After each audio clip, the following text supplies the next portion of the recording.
We were stuck there. My name's Gemma. At first, Tom and I just wanted to find a nice place to live, so we went to this real estate agency called Yonder. The office was clean and neat, but all the model homes looked exactly the same. The only agent there was Martin. He told us about a housing project in the suburbs, said it was quiet, livable, and cheap, but when I asked where exactly it was, he just gave a vague answer, saying it was just right. Martin was a bit weird, but pretty good at talking. So when he asked if we wanted to go see the place, we hesitated a bit, but said yes.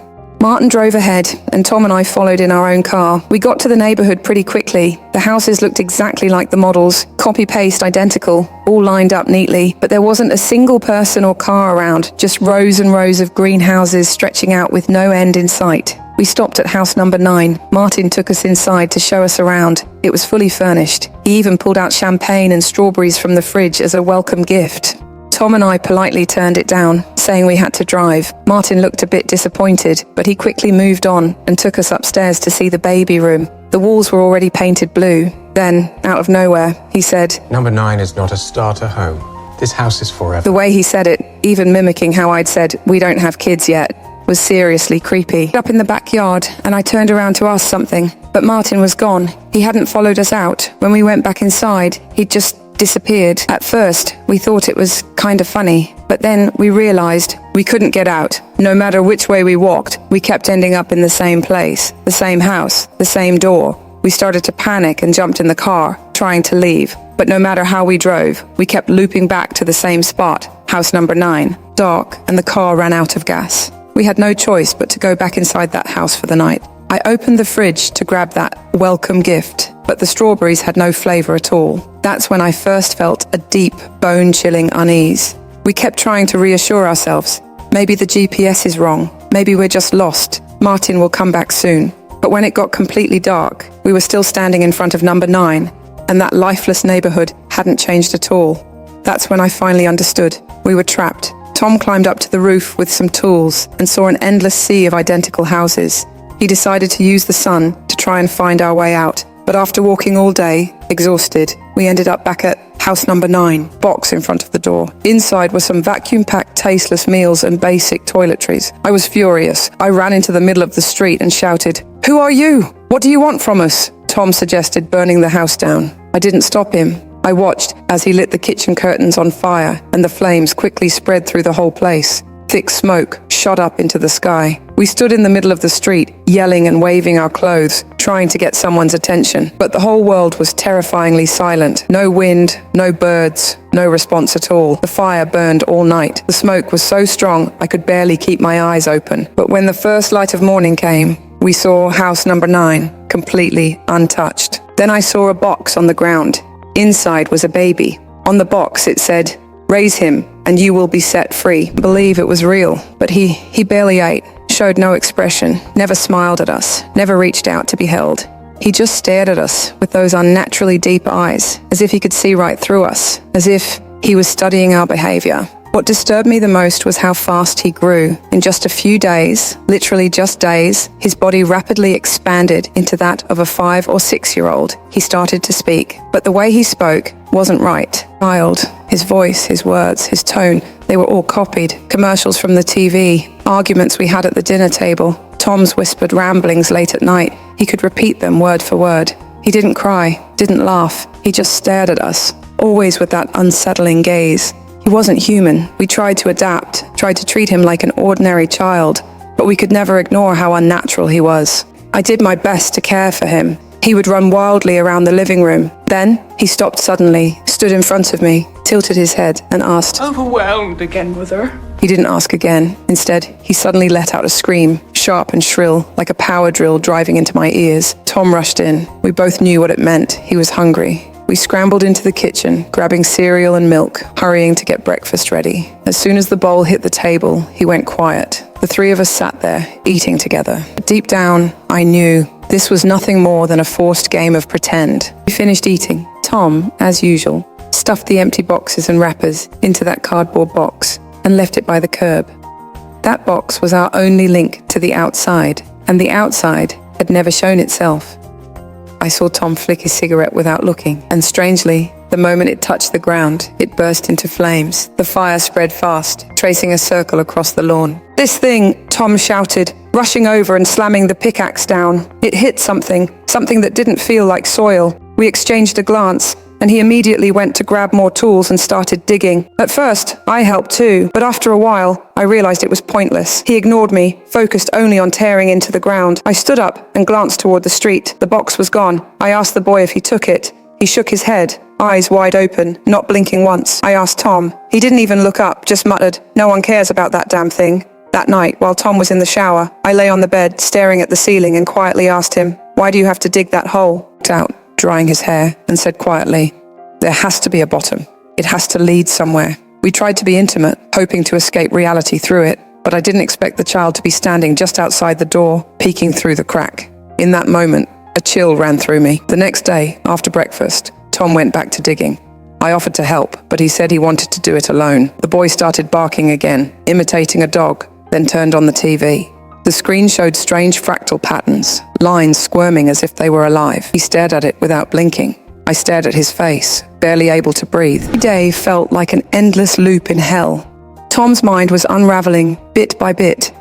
Then one day, he finally snapped. He smashed the boy's cereal bowl, grabbed him, and threw him into the car, locking the doors, like he was locking up something dangerous. I panicked. I ran over, trying to grab the car keys, but he shoved me to the ground and shouted, "We're not his parents. We were never supposed to take care of it. Maybe if it gets close to dying, someone will finally come for it." I looked into his eyes, my voice shaking. "What if no one comes? If it dies, maybe we'll finally be free." That was the last straw. While Tom wasn't looking, I grabbed the keys, opened the car door, and pulled the boy out. He leaned close to me and whispered, "I can go with you, if you promise he won't hurt me again."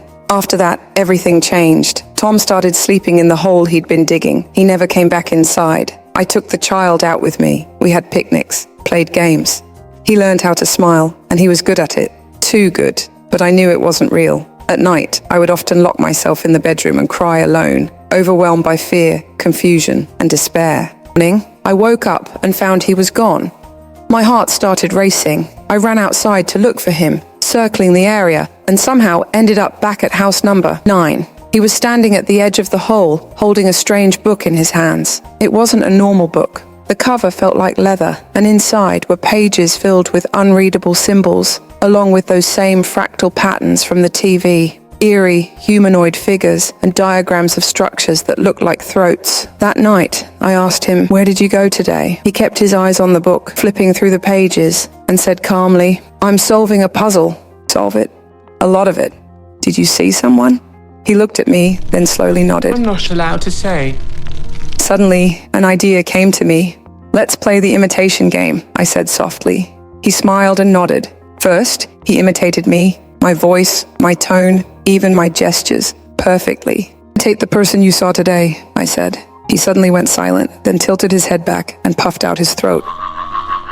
The sound he made, it wasn't part of any language. It didn't belong to this world. It was the same eerie, distorted noise that accompanied the fractal patterns on the TV. In that moment, my scalp tingled and my whole body froze. All along, the boy had grown into a young man, and he looked almost exactly like Martin. I made dinner for him, but I couldn't bear to sit across from him anymore. I took the plates for Tom and me back to the bedroom, where we had barricaded the door with furniture. We ate in secret, like we were hiding from some creature. Tom asked what I was thinking. I lowered my head, voice rough. "I should have let you kill him when he was still a child." But he shook his head and said, "You didn't, because you're a good person." When Tom went to shower, I noticed the bruises and cuts all over his body, all from digging that hole. The next morning, the boy left again with that strange book, just like always. I decided to follow him. But after only a few steps, I found myself back at house number 9. This horrifying loop. There was no way out. Tom was still digging. That day, he finally hit something. Panicked, he scrambled out of the hole, his face pale as chalk. I ran toward him, and he called my name back, but he was gasping, barely able to breathe, slumped on the ground. I rushed to him, held him, kissed his face, tried to help him back to the house, but the door was locked. I laid him down and ran to the window, and there he was, the boy, now fully grown, sitting on the couch watching TV, completely unmoved by my cries and pleading. That night, We had no choice but to sleep in the car. Morning came. I saw Tom was worse. He could barely move. I pounded on the door in a frenzy, and when the boy finally came out, I was nearly on my knees, begging him to help Tom. He said, maybe it's time for him to be released. Then, like always, he turned and walked away. That broke me. I sat on the sidewalk, holding Tom up, lighting his last cigarette. He leaned against me, and together we remembered the day we first met. Being with you felt like coming home. That was the last thing he ever said, and then he was gone. I held him close, sobbing uncontrollably.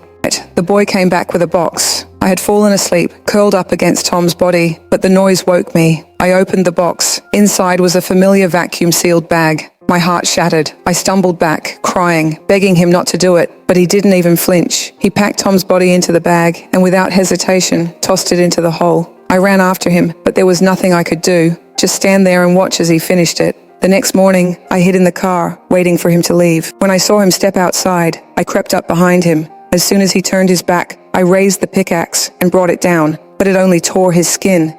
He screamed, a high-pitched, unnatural sound, and dropped to all fours, scurrying into the underground maze like some kind of beast. I chased after him and fell into a red house. Inside, I saw another woman, another family, just like us. A strange boy sat staring at the TV. The woman stood in the kitchen, crying. Then the floor beneath me began to swallow me whole. I dropped into a purple bathroom. A man was in the bathtub, taking his own life. Panicked, I stumbled backward, and suddenly I was tumbling down a staircase, landing back in that sickeningly familiar place, house number 9. I staggered outside, but after only a few steps, I collapsed to my knees, crying out in pain. The world had completely fallen apart, began painting over the marks on the walls, making the house look brand new again. Then, he stuffed me into a vacuum-sealed bag. He leaned in close, whispered softly in my ear, "You're the mother, and a mother's job is to die." I weakly told him we just wanted a home. He smiled, almost pitying me. "Silly mom, you're already home."